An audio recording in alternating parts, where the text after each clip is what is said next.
Alright, so if this is going to be it, then let's go ahead and get started.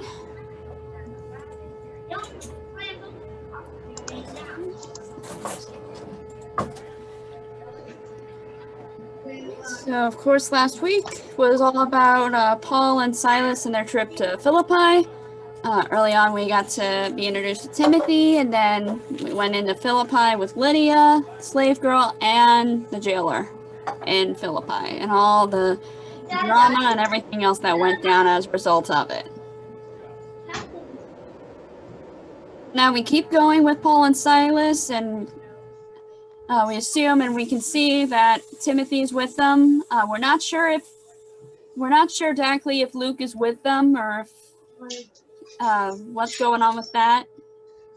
Because remember last week we talked about how he included the word "we" in there rather than saying "they." So, and from what I can remember, he does not include that at all in this chapter. All right, so starting out with chapter 17, verse 1. Now when they had passed through Amphipolis and Apollonia, they came to Thessalonica, where there was a synagogue of the Jews, completely different from in Philippi. There was not a synagogue there, but now Paul's back on some regular turf, if you want to put it that way, of where he usually is teaching.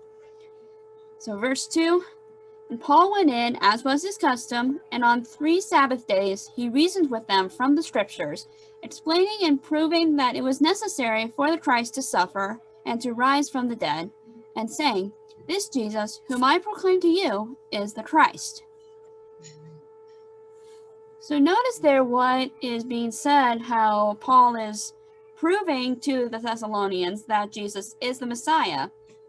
And what had to happen, he's starting with the Scriptures.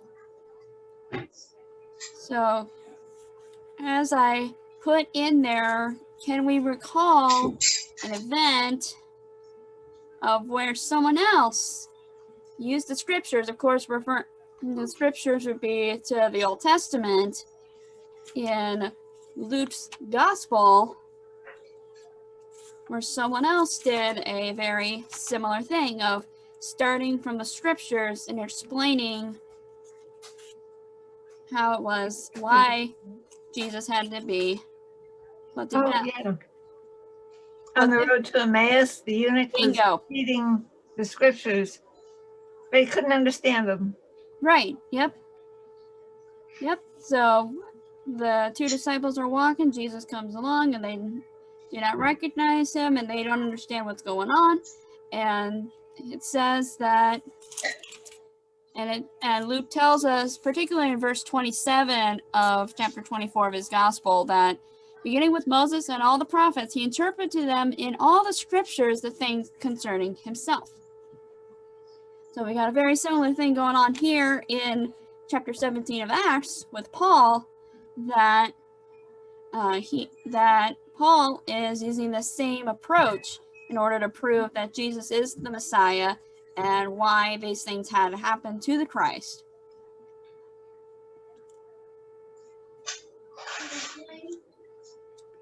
And of course, we don't get very far into chapter 17, and before I get into that, though, so verse 1, talking about Amphipolis and Apollonia, those are along the main Roman road, and some scholars think that Paul made no missionary effort here, and that was due to the lack of a synagogue.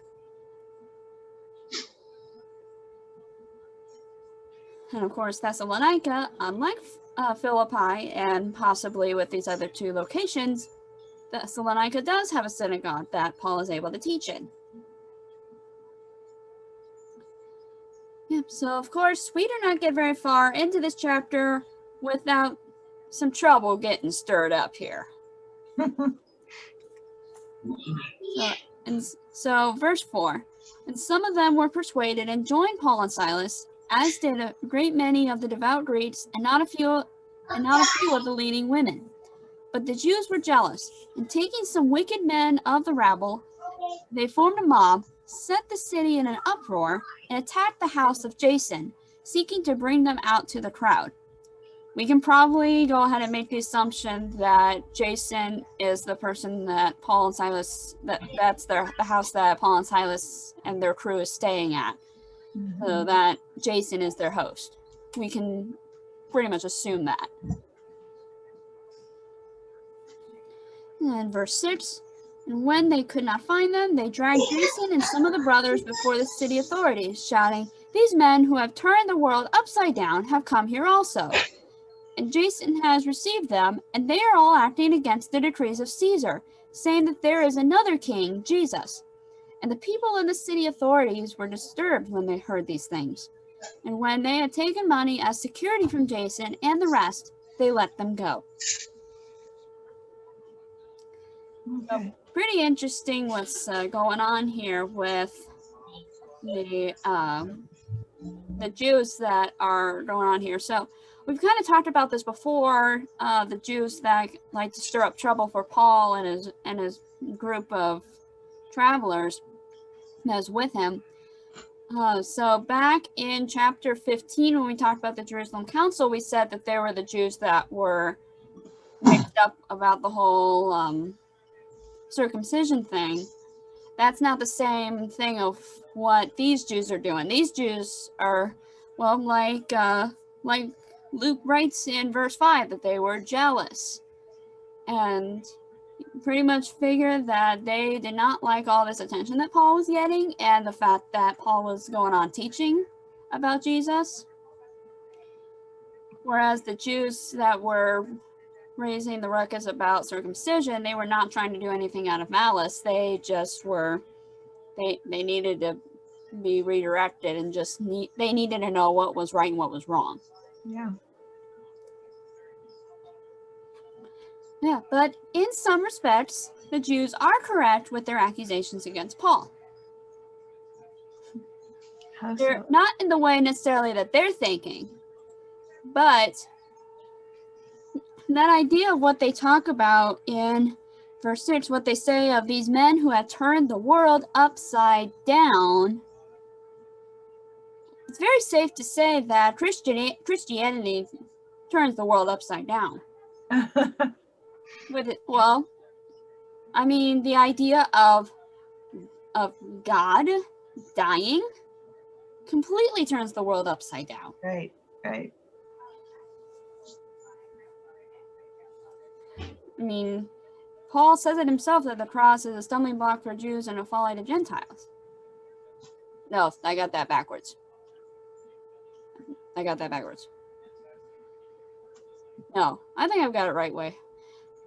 But regardless, it is something that people cannot fathom. They can't figure out how we can believe that the Son of God died and rose again.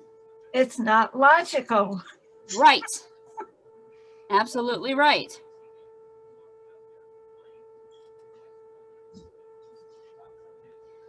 Yeah, so there's, like I said, so there's all the truth with that of just the Christian faith does turn the world upside down with how and what we believe.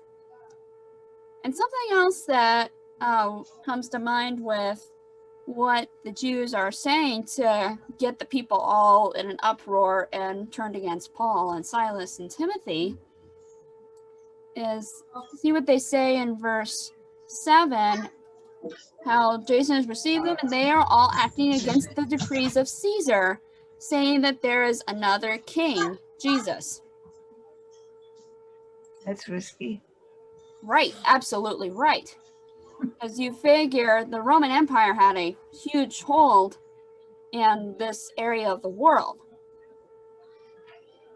And remember, and we are reminded of in Jesus's trial before Pilate, and I've got it referenced there for John chapter 19, verse 15. But can you remember what it is that the chief priests say to Pilate? There's a couple different things, one in one gospel, one in another, that references Caesar. But the one that I'm looking at in John's Gospel, chapter 19. Did you lock the car? Verse 15. Oh, shall I crucify your king?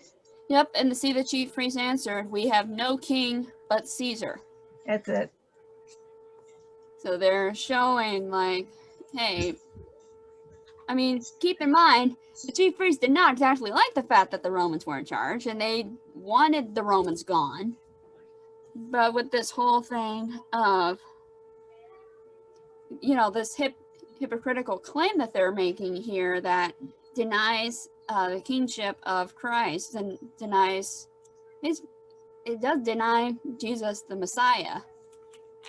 So that's basically what they're going at here again with what they're saying in Acts 17. And they know that if they say that about Caesar, saying that Paul and all them are going against Caesar, which who knows if any of them know about Paul and Silas being Roman citizens. Remember we talked about that? Mm-hmm. How that made the Philippian magistrates nervous. We don't know if any of these Jews know about that about Paul and Silas. But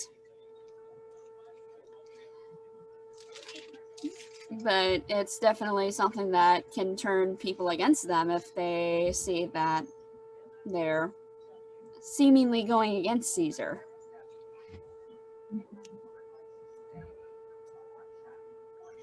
Yep, so then going against, like I said, going against Caesar was seen as a great offense of the Roman Empire. So that's how we answer this question here of what way the Jews' false declaration is reminiscent of this statement.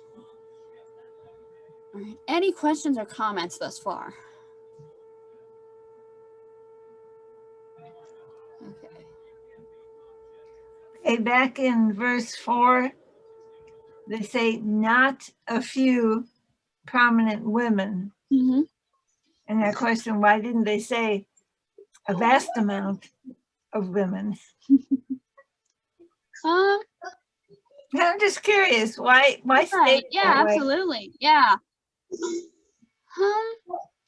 Not a few, but a lot. Right. I would say that I would kind of give the answer as just how the translation happened, how all the translating happened. Oh, okay. I mean, that's more my short answer. I mean, it just depends on what's in the original Greek and everything. That's something I would have to look at and learn. But that's a challenge. Yeah. And something that's noted here in my study Bible, that culturally women more easily converted from one religion to another, as commonly happened through marriage, inheritance, and other issues placed more restrictions on men. And the example they give of circumcision hindered male converts to Judaism, etc. But yeah, so women were more apt to convert between religions than men were.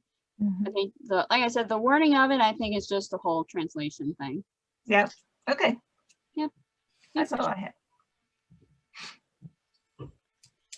All right. So now we see Paul and Silas keep going. Verse 10. The brothers immediately sent Paul and Silas away by night to Berea, and when they arrived, they went into the Jewish synagogue. Now these Jews were more noble than those in Thessalonica.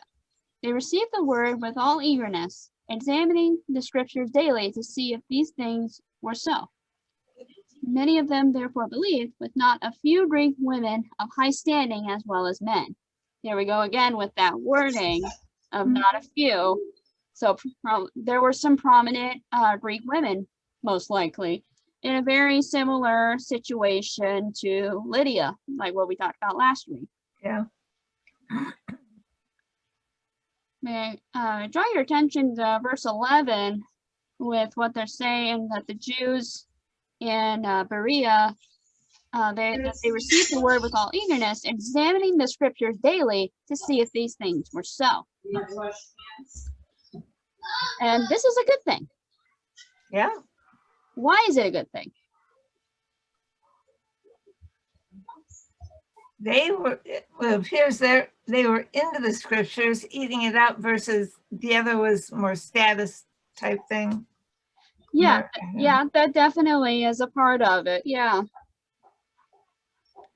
And something else I would draw your attention to is this was part of the epistle reading from this previous Sunday of 1 John chapter 4.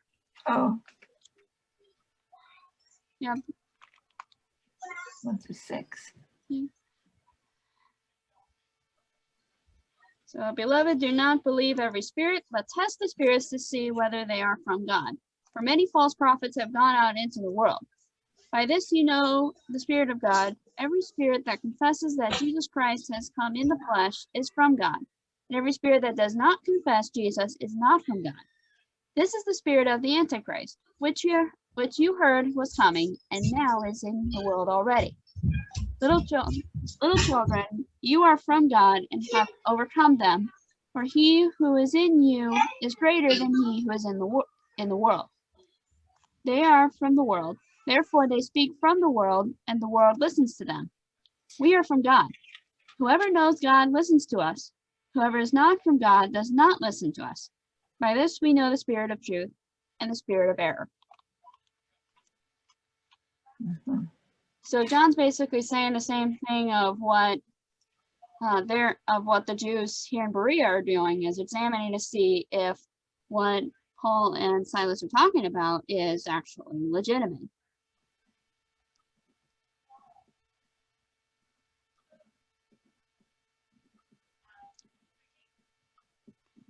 Yeah. Yep. So, and it's just reminding us that we must test the spirits, those that speak as though they have authority from God, to see if they're truly speaking the truth.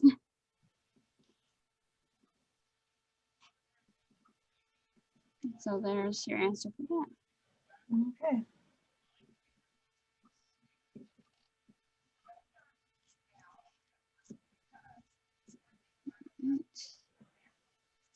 Okay. And here we go with some more drama.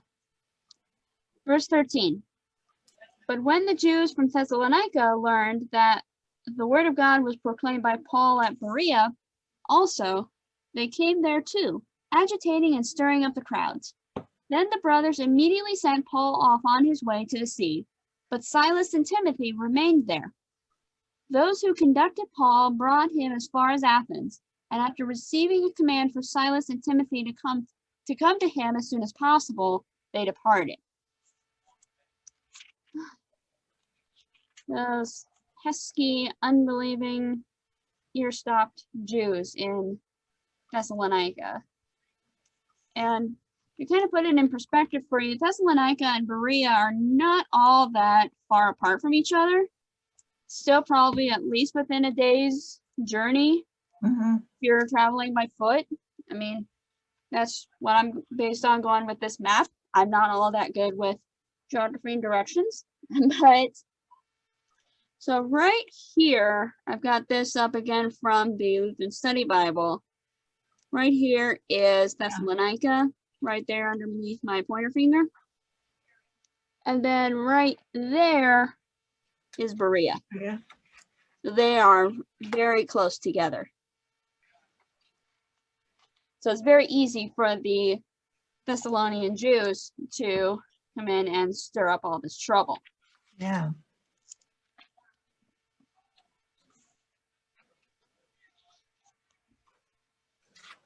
Yep, so then what happens when the trouble is stirred up in Berea? So you notice it says that those who conducted Paul brought him as far as Athens. Basically, this is saying that there are a bunch of the people who were there supporting Paul. They escorted him out so that he would remain safe. So he is escorted off to safety. but Silas and Timothy remain in Berea. This basically can give us a good assumption that Paul is the main target of all this agitation, that it is not, that Silas and Timothy are not, or at least not as badly being targeted, but Paul is the main target here.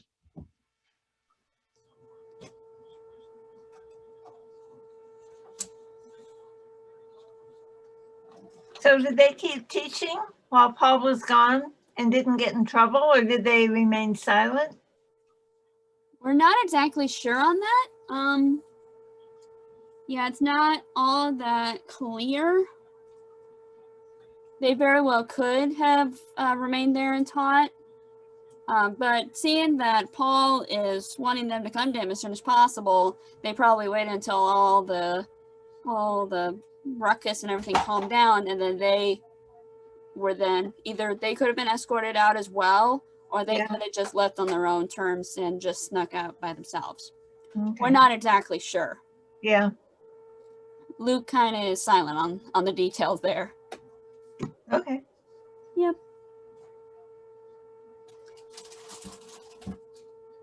But yeah, and one more thing about the women, because that keeps getting brought up.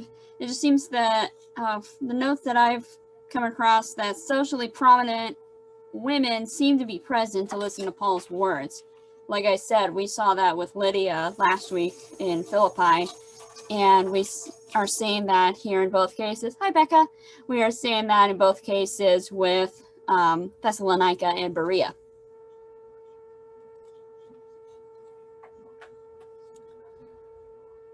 Right.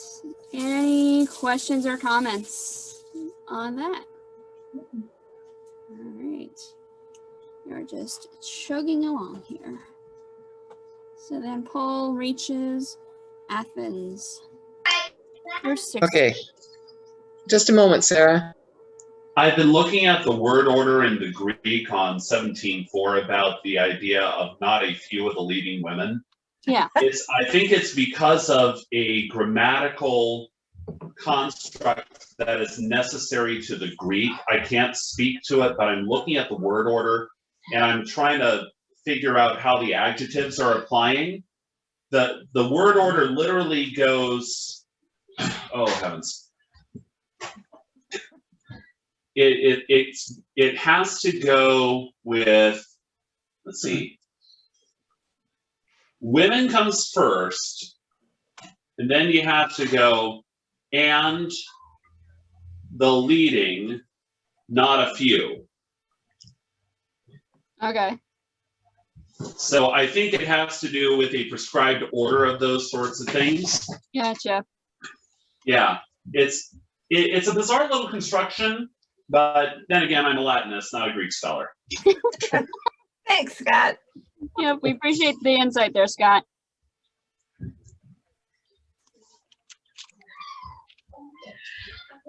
All right, so getting into verse 16. Now, while Paul was waiting for them, obviously waiting for Silas and Timothy at Athens, his spirit was provoked within him as he saw that the city was full of idols. So he reasoned in the synagogue with the Jews and the devout persons, and in the marketplace every day with those who happened to be there. Some of the Epicurean and Stoic philosophers also conversed with him, and some said, "What does this babbler wish to say?" Others said, "He seems to be a preacher of foreign divinities, because he was preaching Jesus and the resurrection." And they took him and brought him to the Areopagus, saying, "May we know what this new teaching is that you are presenting? For you bring some strange things to our ears. We wish to know, therefore, what these things mean." Now all the Athenians and the foreigners who lived there would spend their time in nothing except telling or hearing something new. So Paul's really got himself in an interesting place here. First and foremost, he's seeing all these idols that are all around. Of course, we've talked earlier about Greek mythology and how, and all the many gods and goddesses that they believe in. If you remember over in Lystra, Paul and Barnabas were assumed to be Hermes and Zeus. But now Paul is seeing all these idols in Athens, and I like what Luke says here, that his spirit was provoked within him. You can tell Paul is not happy. He is very much upset about all these idols that are in this place. And he wants to try and, I hate using this term, but talk some sense into these people. Mm-hmm. So he's in the synagogue. There's enough Jews there that there can be a synagogue. So there's something going for him. So he's in the synagogue talking with the Jews and the devout people, and in the marketplace every day with those who happen to be there. Now, what's listed there, the Epicurean and Stoic philosophies. So Epicureanism emphasized seeking a pleasurable life, but not in a sensual way. So that's the Epicureanism. Excuse me. And Stoicism, I assume I'm pronouncing that right, stressed the rational order of nature and urged people to accept their fate within it. Okay. Yeah, so that's kind of what those are all about. And those are the most popular Greek philosophies of that day. So that's why they're listed prominently here. And they're talking with Paul, and they're trying to figure out, okay, so this guy's talking about all this new stuff. We don't understand what's going on. We've never heard this before. We want to know more about this. So they take Paul to the Areopagus, which is a hill, it's a hill named after Ares, A-R-E-S, which is the Greek god of war. And it basically is also another term for like a city council in a sense. So that's where they take Paul, and they want to hear they're trying to figure out what he's saying and why he's saying what he is and what he's talking about. Because this whole idea of the resurrection, they don't totally have a grasp on that. I mean, there's definitely some talk about that in Greek mythology. Sorry, I'm trying to look. Where did it go? Verse 18. Yeah, so at least some may have thought that Paul was preaching a divine Jesus and a goddess Anastasia, which was Greek for resurrection. So like I said, not completely new to them, but still not still much on the new side, but not all that much. All right, I'm going to stop babbling and keep reading here. Yeah, so Paul, this is verse 22, Paul, standing in the midst of the Areopagus, said, Men of Athens, I perceive that in every way you are very religious. For as I passed along and observed the objects of your worship, I found also an altar with this inscription, To the unknown God. What therefore you worship as unknown, this I proclaim to you. The God who made the world and everything in it, being Lord of heaven and earth, does not live in temples made by man, nor anything, since he himself gives to all mankind life and breath and everything. And he made from one man every nation of mankind to live on all the face of the earth, having determined allotted periods and the boundaries of their dwelling place, that they should seek God in the hope that they might feel their way toward him and find him. Yet he is actually not far from each one of us. So I stopped there for just a brief second, and I've got a summary here of what Paul is saying. And basically, in summary, Paul is saying, get rid of these worthless idols and these false gods, and turn to the living God who made you and knows all things about you and the entire earth. Basically, it was how you can summarize this first part of his speech. He's telling them to get rid of all this idol nonsense and everything they've got going on, and turn to the one true and living God.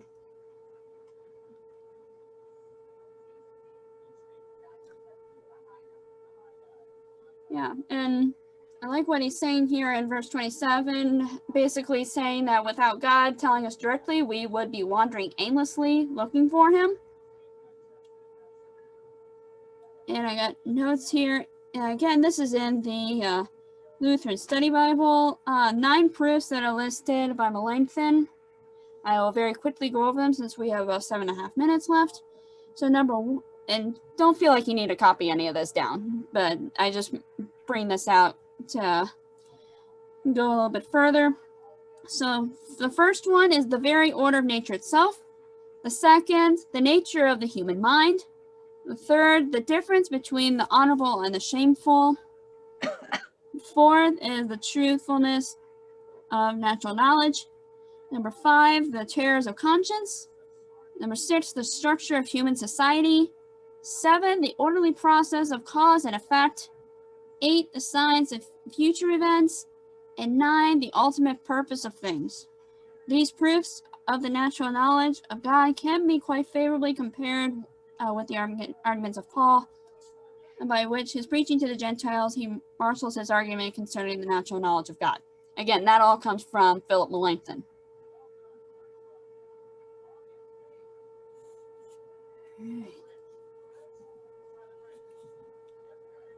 And notice that Paul is, quote, right here in verse 28, we're about to read how he is quoting Greek philosophers here. For the first one, in him we live and move and have our being, as even some of your own poets have said, for we are indeed his offspring. The first one that Paul quotes here, that is from Epimenides, Epimenides.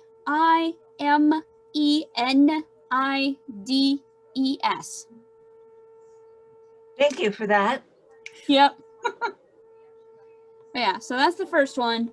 And then the second one is from the notes that I obtained are quoted to 2 different Greek philosophers, Aratus, Aratus, and Cleanthus, Cleanthus.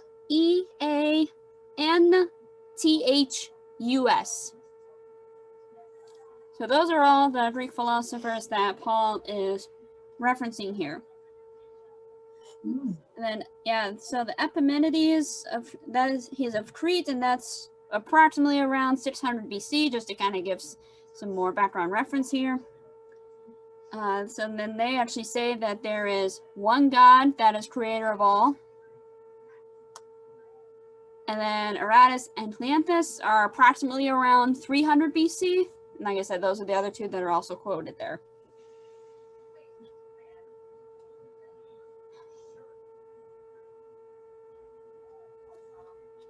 All right. So let's keep going in the 4.5 minutes we got left. 29, verse 29. Being then God's offspring, we ought not to think that the divine being is like gold or silver or stone, an image formed by the art and imagination of man. The times of ignorance God overlooked, but now he commands all people everywhere to repent, because he has fixed a day on which he will judge the world in righteousness by a man whom he has appointed, and of this he has given assurance to all by raising him from the dead. Now when they heard of the resurrection of the dead, some mocked, but others said, we will hear you again about this. So Paul went out from their midst. But some men joined him and believed, among whom also were Dionysius the Areopagite, and a woman named Damaris, and others with them.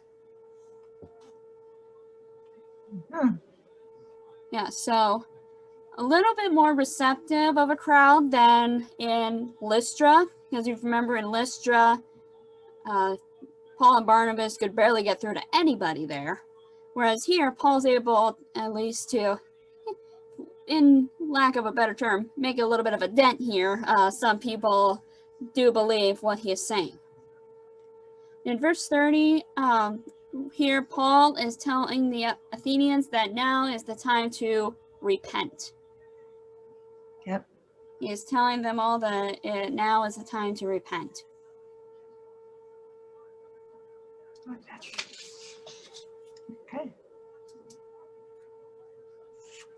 All right. Is there anything from tonight that you'd like to go over again? Anything was not clear?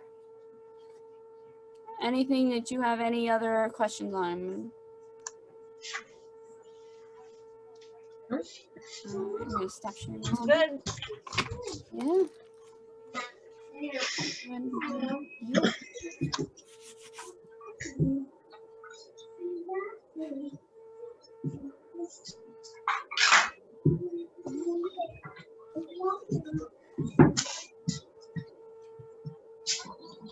All right. So same time, same format next week.